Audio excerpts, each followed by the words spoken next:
নমস্কার বন্ধুরা, কেমন আছেন সবাই? টিনা লাইফস্টাইলে আপনাদের স্বাগতম। আজ অনেক দিন পরে নিয়ে আসলাম এই মালদ্বীপের লাস্ট একটি ব্লগ নিয়ে। একটু টাটা দিয়ে দাও তো, এখান থেকে আমরা এখন চলে যাবো। টাটা দিয়ে দাও, টাটা দিয়ে দাও, টাটা আবার দাও। আমরা মাফুসি থেকে চলে আসলাম হনুমালেতে। এই যে এটা হলো মালদ্বীপের শহর। আমরা এখানে শহরের দিকে একটু এসেছিলাম, আজকের দিনটা এখানেই থাকবো। এই যে আমরা দোতলায় একটি বাসে উঠেছি। আমরা দোতলায় উঠেছিলাম, নিচের তলায় লোকজন ছিল তাই উঠতে পারিনি, দোতলায় উঠেছি। এই যে দেখেন আমরা একটা জায়গায় যাচ্ছিলাম, কত সুন্দর সমুদ্রটা দেখা যাচ্ছে, কত স্রোত, সমুদ্রের মাঝখান দিয়ে সেতু করেছে, সেইখান দিয়েই যাচ্ছিলাম আমরা। বাস থেকে নেমে আমরা একটা পার্কে যাচ্ছিলাম। এখান থেকে পার্কটা অনেক দূরে, আমাদের বাংলাদেশের মতো রিক্সা টাইপের কোনো কিছু ছিল না, হেঁটেই এখানে যেতে হবে। আমরা যাচ্ছিলাম, হেঁটেই যাচ্ছিলাম। এই যে পার্কে এসে গিয়েছি। পার্কের ভিতরে একটা রেস্টুরেন্ট ছিল, আমাদের ওইখান থেকে আসতে আসতে প্রায় দুপুর হয়ে গিয়েছে।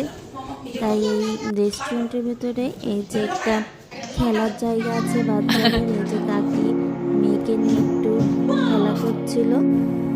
তারপরে এই যে আমি একটু ভিডিও করে নিয়েছিলাম রেস্টুরেন্টের পাশে। আমরা খাওয়া দাওয়া করে তারপর বের হয়ে পড়েছি। এই যে দেখেন পার্কটা অনেক বড় পার্ক। এই যে পার্কের পাশে এই যে দেখেন বাচ্চাদের আবার পড়াশুনো করাচ্ছে মাঠে ভিতরেই আর কি, ওদের আঁকা কি ক্লাস হচ্ছে তাই বললো।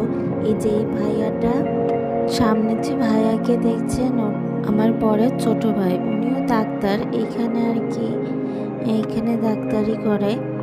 উনিও এইখানে থাকে হনুমালেতে। উনি আশেপাশে আমাদের ঘুরে দেখাচ্ছিল। এই যে হনুমালেতে এইখানে বিভিন্ন মার্কেট আছে। এই যে মেয়ে একটু দুষ্টুমি করছে। এই যে হনুমালের বিচে এসেছি আমরা। এই বিচটাও বেশ সুন্দর লাগছিল। যে বাবা মেয়ে নেমে পড়েছে। মেয়ে তো সমুদ্র দেখলেই পাগল হয়ে যাচ্ছে, ওর সমুদ্র খুবই পছন্দ। এই যে বাবা মেয়ে নেমে পড়েছে। তারপরে পরের দিন আমরা চলে এসেছিলাম, এই যে হোটেলে চলে এসেছি, ঢাকায় চলে এসেছি আর কি। এই যে মেয়ে বসে বসে খেলা করছে। পরের দিন আমরা যশোরে রওনা দেব। যে মেয়ে খেলা করছে, এত টায়ার্ড হয়ে পড়েছিলাম তাই এসেই আর যশোরে যেতে পারিনি। পরের দিন সকালে রওনা দিয়েছিলাম। কি করব বুঝলাম না, বের করে দেবো।